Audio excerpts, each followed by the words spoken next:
Joe Biden and his administration have found themselves on the wrong end of the debt ceiling debate. This comes after they ignored the entire conversation for almost 100 days. While Kevin McCarthy and the Republicans were putting together a plan and getting it passed through the House, Biden and his team kept saying the Republicans could never get it done. But they did. Well, now we're learning that Joe Biden and Kevin McCarthy will be getting together later today to discuss the debt ceiling for the second time in just a few days. The loose deadline to get something done is June 1st. But that isn't really a hard date because taxes keep rolling in and nothing of real significance will go unpaid for a long time. Things like Social Security, paid. Veterans benefits, paid. These things are going to get paid. Military pay, no problem.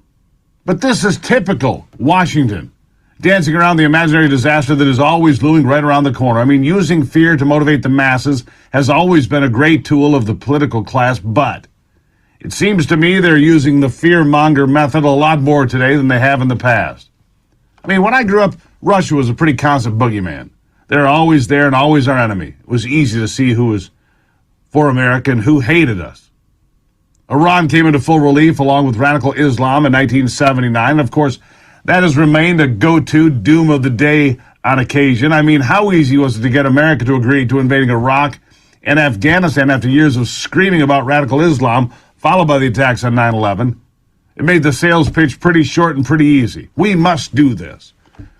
And the whole world and the whole country jumped on board. Of course, now we know it was all based on bad intelligence, or we were just lied to and manipulated into going into that war, or both. Then along came COVID-19 and the pandemic. The fear-mongers had softened us up on that one for years, too.